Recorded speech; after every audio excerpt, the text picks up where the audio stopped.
اس خدا کی دی ہوئی نعمت انسان کے بدن میں ایسی ہے کہ 24 گھنٹے انسان اپنی ساتھ لے کر گھوم رہا ہے، ہر وقت انسان کے ساتھ ہے، وہ گم نہیں ہوتی وہ نعمت اللہ نے جو انسان کو دی۔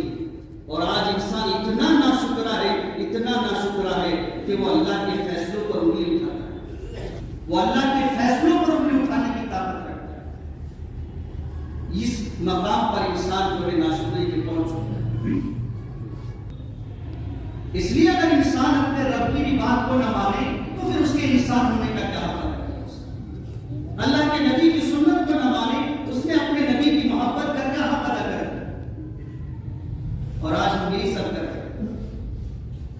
اس دنیا میں آ کر کے ایسے اندھے ہو گئے، ہم ایسے اندھے ہو گئے کہ ہمیں یہ بھی نہیں پتا کہ کل کا سورج ہماری مقدر میں ہے یا نہیں، کل کا دن ہماری قسمت میں ہے یا نہیں۔ اتنے اندھے ہو گئے ہم دنیا کے چکر میں آ کر کے، ہمیں کچھ پرواہ نہیں، بھائی کا گلا کاٹنا پڑے، باپ کا جنازہ نکالنا پڑے، بھائیوں کی گردنیں توڑنی پڑے، رشتہ داروں کے تعلقات ختم کرنے پڑے، بس دنیاوی مقام بڑا ہونا چاہیے۔ اس چکر میں ہم نے پورے نظام الہی کو بدلنے کی فکر میں ہم لگے اور اپنے آپ کو سب سے زیادہ ہوشیار سمجھتے ہیں، اپنے آپ کو سب سے زیادہ طاقتور سمجھتے ہیں۔ میرے بھائیوں، یہ دنیا ہے، اللہ نے دنیا میں بھیجا ہے، یہاں رہنے کا انتظام نہیں کیا ہے۔ وہ سوچنے والے کی بات ہے اسے کون سا راستہ اختیار کرنا۔ اگر اللہ نے وعدہ کیا ہے روزی دینے کا، مگر اختیار دیا ہے راستے کا ہم لوگ، یہ راستہ تمہیں اختیار کرنا اور ہم غلط راستے پر پڑے۔ میرے عزیزوں، تمہاری محبت نہیں ہے، تم سے طرز نہیں ہے، تم سے دشمنی نہیں ہے، نفرت نہیں ہے، آپ سے آپ کو چڑھانا نہیں ہے، تانے مارنا نہیں ہے، آپ کو بتانا ہے کہ آپ مسلمان ہیں، آپ ایمان والے ہیں، آپ کے دل میں آپ کے نبی کی مہر ہے۔ تم تو وہ ہو جو اپنے نبی کی توہین کو سن کر کے کھڑے ہو جاتے ہو شیر کی طرح۔ جب کوئی تمہارے نبی کی توہین کرتا ہے، تم وہ کون ہو؟ ایک داڑھی کٹا میرا نوجوان دوست بھی، اس کا دل یہ کہتا ہے کہ اس کی گردن اتار دوں جس نے میرے نبی کی غربت کی۔ کیا سمجھتے ہیں آپ؟ یہ وہ کون ہے؟ یہ داڑھی کٹے بھلے ہی ہو، پینٹ پہننے والے بھلے ہی ہو، مگر اس کے اندر وہ جذبہ ہے کہ جب کوئی قرآن کی بے حرمتی کرتا ہے، نبی کی بے حرمتی کرتا ہے، اسی نوجوان کا دل مجھ سے زیادہ تڑپتا ہے اس نبی کی محبت میں۔ مگر کبھی کبھی ہم اندھے ہو جاتے ہیں شیطان کے پہلو میں آ کر۔ ہمارے قصبے میں یہ ناجائز کمپنیوں کا جال پھیل گیا اور تم نے ان کی بات کو مانا، اپنے نبی کی بات کو نہیں مانا، قرآن کو نہیں مانا۔ تمہارا اعتقاد ان پر ہو گیا کہ مجھے ایک کے 100 مل رہے ہیں، مجھے ایک کے بدلے میں 100 مل رہے ہیں، تمہیں اس پر یقین ہو گیا، مگر تمہیں اس پر یقین نہیں ہے کہ وہ راستے چلتے کے ٹکڑے کر دیتا ہے۔ وہ ایک بخار چڑھنے پر کئی کئی لاکھ نکلوا دیتا ہے۔ وہ رب کی طاقت کا مالک ہے۔ اس نے خود کہا ہے جو سود کے کام میں انوالو ہوتے ہیں، جو سود کے کام میں ملوث ہوتے ہیں، اے محمد انہیں جا کر کہہ دو فَأَذَنُوا بِحَرْبٍ مِّنَ اللَّهِ وَرَسُولِهِ، انہیں کہہ دو ان کے خلاف خدا کی طرف سے جنگ کا اعلان ہے، ان کے خلاف رسول کی طرف سے جنگ کا اعلان ہے۔ یہ قرآن کا اعلان میں نہیں، اسی لیے میری ہمت ہے کہ میں قرآن پر یقین کرتا ہوں۔ وہ رب کہتا ہے کہہ دو ان ایمان والوں سے اگر سود کے کام میں لگو گے تو تمہارا خدا مدد نہیں، تمہارے خلاف کھڑا ہو جائے۔ خدا کے خلاف لڑنے کی طاقت ہے۔ ارے ایک بخار، ایک نزلہ برداشت نہیں ہوتا آپ سے، ایک انگلی کی چوٹ آپ برداشت نہیں کر سکتے اور خدا سے جنگ کریں گے، خدا سے لڑیں گے۔ آج اگر تم نے 1 لاکھ روپے جمع کر کے مانا کہ 50 لاکھ روپے جمع کر لیے، لیکن اگر کل تمہارے بیٹے کا برین ہیمریج ہو گیا تو کیا کریں گے آپ؟ کل تمہاری بیوی کو کینسر ہو گیا تو کیا کریں گے آپ؟ قرآن کہہ رہا ہے کہ میری طرف سے جنگ کے اعلان ہے اس کے لیے۔ ان چیزوں کے نقصان ایک دم نہیں نظر آتے، ٹائم لگتا ہے نقصان میں، وقت چاہتا ہے ان کو جب پتا چلتا ہے کہ ان کا نقصان کیا ہے۔ ہو جائے. حرام مال کا نتیجہ ایک دم نہیں ملتا، یہ آخر میں ملتا. میں نے تو اللہ کے نبی نے کتنی عجیب مثال دی ہے.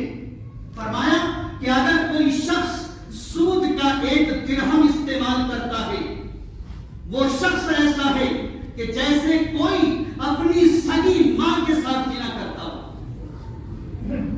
ارے میرے نبی کی زبان سے یہ الفاظ نکل رہے ہیں. ماں کا مقام پتہ ہے آپ کو؟ ماں کا مرتبہ پتہ ہے آپ کو کتنا بڑا ہے؟ اور میرا نبی کہہ رہا ہے کہ سود کا درہم کھانے والا اپنی ماں سے زنا کرنے کے برابر ہے. کیوں کہا؟ یہ مثال کیوں دی؟ اور بھی مثال دے سکتا تھا. یہ سمجھانے کا طریقہ تھا کہ اور کیسے بتاؤں میں، کیا بتاؤں کہ اس سے گہری مثال کیا دوں سمجھانے کے لیے کہ اگر سود کھاؤ گے تو ایسے جیسے ماں کے ساتھ زنا. فقیری بہتر ہے ایسے مال سے. اللہ کے نبی نے جس کے بارے میں یہ ارشاد فرمایا ہو، میرے نبی کی پیاری زبان سے ایسی مثال دی گئی ہے. اور آج آپ لیڈر بن رہے ہیں. 5 وقت کی نماز کی پابندی نہیں ہوتی، لیڈر بن رہے ہیں ہم لوگ. 100 آدمیوں کو آپ نے گھسا دیا. جو لوگ 15 سال سے عربی گرامر پڑھ رہے ہیں، عربی کتابیں پڑھ رہے ہیں، وہ لوگ جو ہے منع کر رہے ہیں، اور آپ لوگ اس کو بزنس بتا کر کے جائز کہہ رہے ہیں.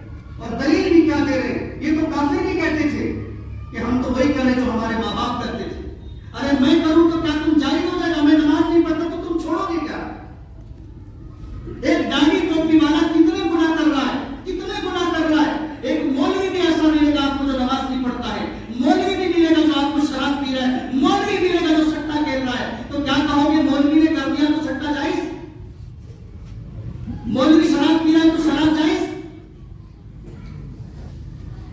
جو جائز ہے وہ سب کے لیے جائز، جو ناجائز ہے وہ سب کے لیے ناجائز. جب نبی نے بتا دیا تو کون مولوی ہوتا ہے کہ جو اس کے عمل کی وجہ سے شریعت میں تبدیل ہو جائے گی؟ غلط میں بھی کروں تو وہ بھی غلط ہے. میں اگر غلطی کروں نا مجھے تو فوراً امام کو نکال دو اس کو. کیوں ہے؟ وہ میں کر رہا ہوں تو تم بھی کرو، اچھا ہے. وہ تو جب امام کی کوئی دلیل ہے پھر کیوں نکالتے ہو امام کو مسجدوں سے؟ تم بھی کرو. امام نے کر دیا تم بھی کرو. تمہیں تو چھٹی مل گئی، مزہ آ گیا. اور کیا چاہیے؟ وہاں تو امام کو باہر کر دیتے ہیں سب کے سب. امام نے یہ کر دیا وہ کر دیا، باہر کرو اس امام کو. اور یہاں جب نظر آیا لالچ کا، شیطانی عمل کا، تو آپ نے مولویوں کے قول کو دلیل بنا لیا. وہ مولوی چاہے وہ جاہل ہے کہ جو سود کے کاروبار میں ملوث ہوتا ہے. اللہ کے نبی سے بڑا کوئی مولوی نہیں. اور ایک اور بڑی جہالت کی مثال میرے بھائی دیتے ہیں. میں آپ کو کوئی نہیں، میں اس لیے تڑپ رہا ہوں کہ ہم مسلمان ہیں. مر کر اللہ کو جواب دینا. کون چاہتا ہے کہ میرا بھائی غریب رہے؟ سب چاہتے ہیں کہ مالدار. اس بستی کے اندر 2 کام ہو جائیں گے، زناکاری عام ہو جائے گی اور سود کا کاروبار عام ہو جائے گا. اللہ رب کریم کا وعدہ ہے کہ اس بستی کے ہلاکت کی اجازت دے دی جائے. اللہ تعالیٰ فرشتوں کو اجازت دیتے ہیں، جب چاہے اس بستی کو ہلاک کرنے کی اجازت ہے. اس سے بڑی نوست کیا ہو سکتی ہے؟ اس لیے عزیزو ایسے لوگوں کے پاس بالکل نہ بیٹھو. چٹنی کھا کر مر جاؤ بہت اچھا ہے. حرام کے کروڑوں سے بہتر ہے وہ چٹنی کا لقمہ. آدمی بھوکا مر گیا کہے گا اللہ کو یار اب جب نہیں ملا تو مر گیا، میں کیا کرتا. لیکن یہ کہہ کر مرے گا میں تو سود کھا کر کے جیا ہوں. کون سی بہادری کی بات ہے میرے بھائیوں؟